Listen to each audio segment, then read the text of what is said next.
Assalamualaikum warahmatullahi wabarakatuh. Perkenalkan, nama saya Muhammad Heru Mukjizat. Saya dari kelas semester 2 non-reg. Seperti biasa, di sini saya akan mereview kembali mata kuliah Hukum Pidana. Dosen Profesor Dr. Haji Heni Nuraini SHMH dan asisten dosen Pak Dr. Randy Arid Haryadi SHMH. Yaitu materi tentang ajaran kualitas tentang sebab dan akibat. Penting sekali untuk mengawali kita mengetahui ada atau tiada tindak pidana. Apabila ingin tahu mengenai apakah dalam satu tindak pidana itu ada atau tidak adanya tindak pidana, maka mulai pengawalinya dengan ajaran kualitas atau sebab akibat. Ajaran kualitas adalah ajaran tentang sebab akibat. Untuk delik material permasalahan sebab akibat menjadi sangat penting. Kualitas berlaku ketika suatu peraturan pidana tidak berbicara tentang perbuatan atau tidak pidananya atau yang dilakukan dengan sengaja, namun menekankan pada hubungan antara kesalahan atau ketidaksengajaan dengan akibat. Yang kesatu, teori conditio sine qua non atau teori syarat mutlak dari Ponsonby. Teori dari Ponsonby beliau merupakan seorang ahli hukum Jerman. Teori ini tidak membedakan mana faktor syarat yang mana faktor penyebab. Segala sesuatu yang masih berkaitan dalam suatu peristiwa sehingga melahirkan suatu akibat adalah termasuk menjadi penyebabnya. Karena itu, suatu tindakan harus merupakan conditio sine qua non atau syarat mutlak bagi keberadaan sifat tertentu. Semua syarat atau sebab harus dipandang setara. Lalu, regressus ad infinitum. Tiap syarat itu sebab dan setiap syarat itu memiliki nilai yang sama. Apabila salah satu syarat tidak sama, maka akan berbeda nantinya. Karena semua syarat itu sama menurut Ponsonby, teori ini mudah untuk diterapkan tetapi akan menimbulkan masalah karena terlalu luas untuk menentukan suatu yang akan bertanggung jawab. Itu sebaliknya. Kesulitannya adalah teori ini terlalu membentang ke belakang sehingga tanpa batas. Menurut teori ini, dalam contoh kasus, tidak ada yang merupakan menjadi syarat, semua menjadi penyebab, karena semua faktor dinilai sama pengaruhnya. Tanpa salah satu faktor tersebut, tidak akan terjadi akibat menurut waktu dan tempat keadaan hukum pidana. Hal ini karena orang yang berperbuatannya dari sudut objektif hanya sekedar syarat saja dari timbulnya suatu akibat. Kelemahannya adalah tidak membedakan antara faktor syarat dan faktor penyebab yang dapat menimbulkan ketidakadilan. Mengatasi kelemahan teori ini, maka Panhamal melakukan penyempurnaan dengan menambahkan ajaran tentang kesalahan, bahwa tidak semua orang yang perbuatannya menjadi salah satu faktor di antara rangkaian sekitar faktor dalam suatu peristiwa yang melahirkan akibat terlarang harus bertanggung atas timbulnya akibat itu.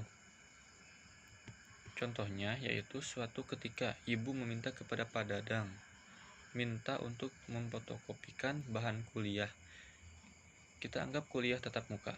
Dalam hati Pak Dadang, kebetulan saya malas ikut kuliah. Berapa lembar? Bu, 2 lembar aja, atau kasih uang.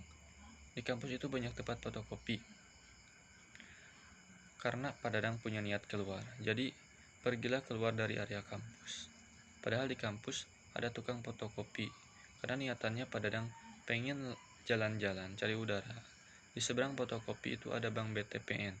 Dan Pak Dadang fotokopi ke situ. Karena fotokopinya cuma 2 lembar dan uangnya Pak Dadang ada 100.000, tidak ada uang kecil. Dan kebetulan tukangnya tidak ada uang kembalian. Menyuruhlah ke tukang fotokopi lain, anggap aja namanya Buyung. Pak Dadang makin senang kalau nukerin uang itu lama, jadi masih ada waktu untuk chat dengan seseorang. Dan si Buyung itu cari kesempatanlah ke bank BTPN. Dan kebetulan di bank BTPN lagi rame, jadi yang mau nukerin uang itu pasti agak lama, harus mengantri. Nah, Buyung juga sama-sama sama-sama main HP chattingan. Lalu Pak Dadang lihat jam. Wah, udah terlalu lama nih. Takut dicari dosen, kata Pak Dadang. Dan tukang fotokopian menelpon Buyung untuk segera kembali. Begitu Buyung keluar dari BTPN, dia mau menyeberang ke kiosnya dan ketemu Mas Rendy.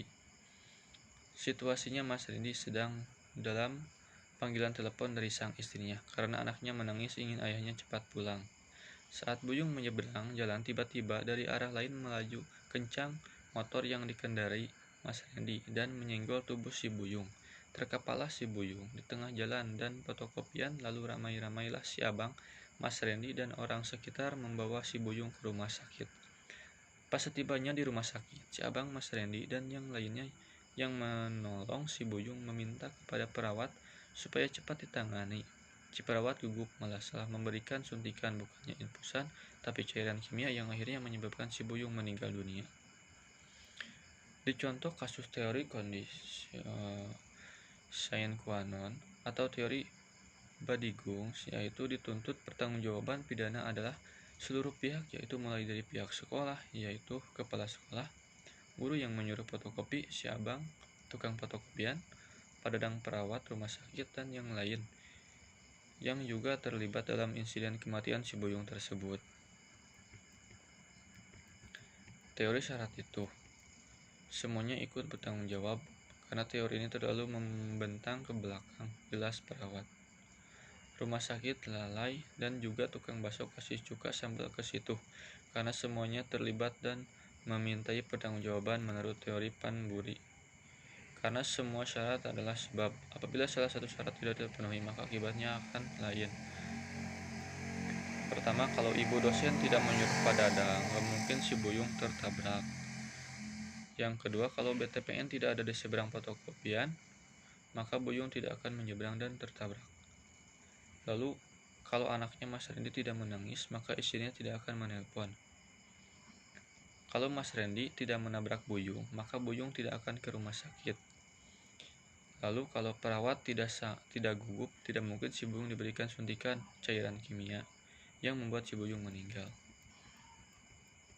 Teori ini sudah tidak dianut lagi karena dasarnya terlalu membentang ke belakang dan pada akhirnya teori ini ditinggalkan.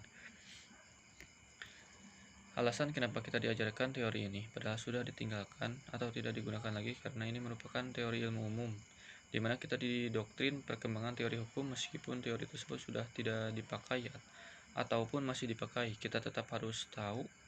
Demikian juga sebagai lawyer atau hakim.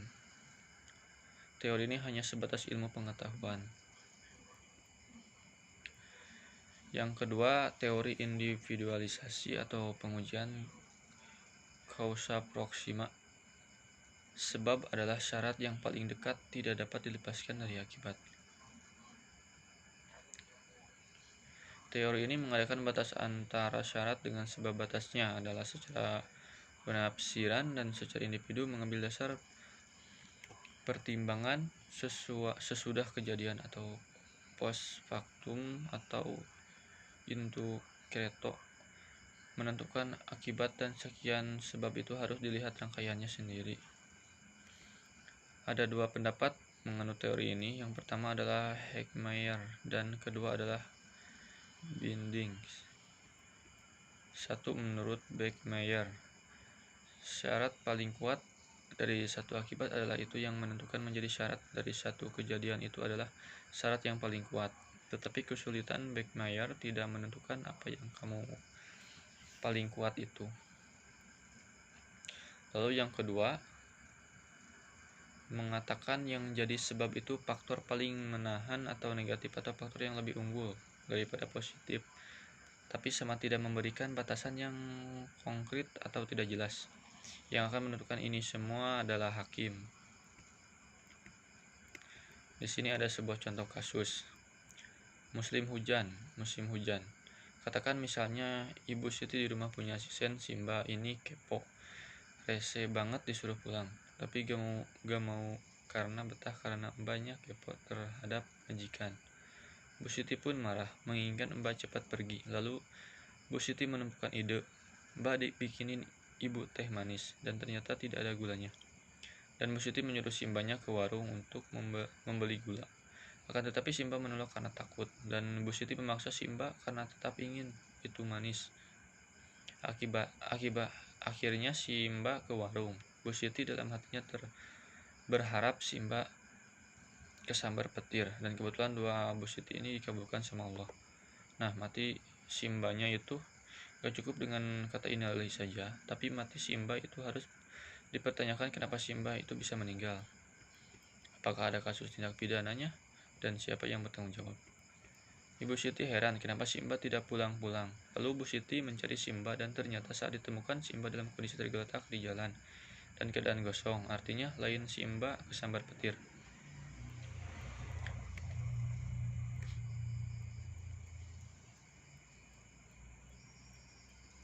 Balik lagi ke teori. Ini ada pembatasan antara syarat dan sebab dasarnya. Ada post factum atau intro credo, atau post artinya setelah dan factum artinya fakta. Setelah kejadian atau realita, atau tidak suatu kebiasaan. Kalau orang pada saat hujan deras dan disortir gara-gara beli gula ke warung bakalan mati.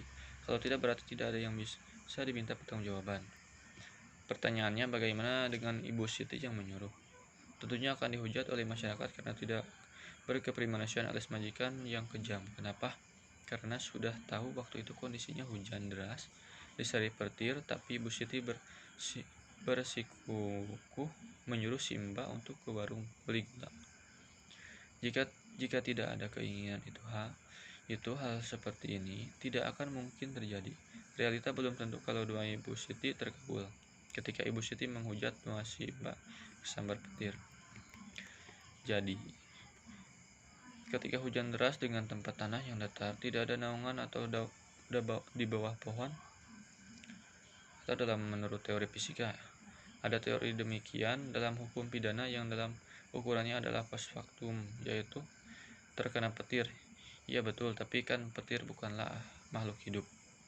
Wujudnya seperti apa? Cara pencarinya bagaimana? Kasihan kan polisi harus mencarinya. Jadi harus dengan landasan teori. Syarat yang paling kuat adalah Simba itu kesambar petir. Menurut Binding, ambillah faktor yang paling menahan dari faktor yang paling positif. Tetapi di dalam ilmu hukum yang ditemukan yaitu argumen. Apa itu argumen? Argumen itu serangkaian dari gagasan atau pendapat yang ada di pikiran kita. Jadi kunci dari segalanya adalah argumen ya.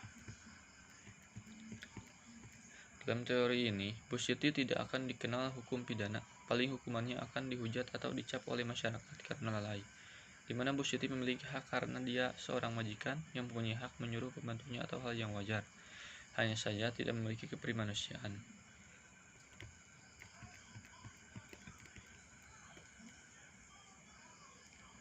Yang ketiga, teori generalisasi dari trigger.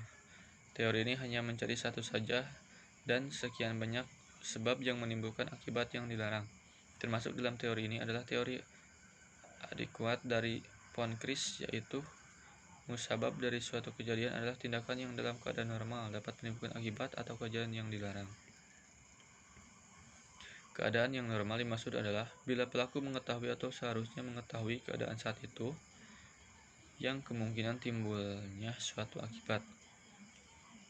Antefaktum sebelum kejadian yaitu serentetan syarat yang merupakan perbuatan manusia yang menjadi akibat serangkaian peristiwa atau pengalaman hidup. Pertanyaan, bagaimana menentukan satu sebab yang layak atau yang cocok untuk menimbulkan suatu akibat? Contohnya, cerita tentang Pak Haji dengan pencuri. Kasus, ada seorang pencuri kemudian kepergok oleh masyarakat, lalu dikejar kemudian carilah pencuri itu. Si pencuri itu lari kemudian melihat kebetulan ada pabrik penggilingan beras dan di situ ada jerami. Dan pencuri tersebut masuklah ke dalam tumpukan tersebut. Di saat bersembunyi si pencuri malah tidur lepas. Kemudian kebetulan waktu itu pemiliknya sedang berjaga di pabrik beras dan ketika jadwalnya Pak Haji berjaga ia selalu merapikan tempat. Salah satu kegiatan yang sering Pak Haji lakukan adalah membakar tumpukan jerami tanpa mengecek dalam jerami tersebut. Pak Haji langsung membakar tumpukan jerami dan ketika sudah gosong hangus Pak Haji kaget ternyata ada seorang manusia yang tewas terbakar di tumpukan jerami tersebut. Bagaimana cara penyelesaian kasus? Dilihat dari perhitungan yang layak, apakah ada kehidupan yang layak. Orang hidup tinggal di jerami, kalau ada berarti harusnya Pak Haji ketika membakarnya harus dicek terlebih dahulu. Karena di sini tidak adanya unsur kebiasaan, maka Pak Haji tidak ada kewajiban harus memeriksa tumpukan jerami. Jadi Pak Haji tidak bisa dipersalahkan. Walaupun di sini ada unsur kelalaian, tetapi di sini tidak ada niat Pak Haji untuk membunuh si pencuri. Teori yang dipakai oleh polisi disesuaikan perkara dan hakim yang memilih mana hal yang paling mendekati dan menjadi dasar suatu pertimbangan atau seorang itu dapat dinyatakan bersalah atau merupakan suatu perbuatan pidana. Ukurannya untuk generalisasi ini adalah dasar dan kebiasaan yang layak. Mungkin cukup sekian review dari saya. Kurang lebihnya mohon maaf. Wassalamualaikum warahmatullahi wabarakatuh.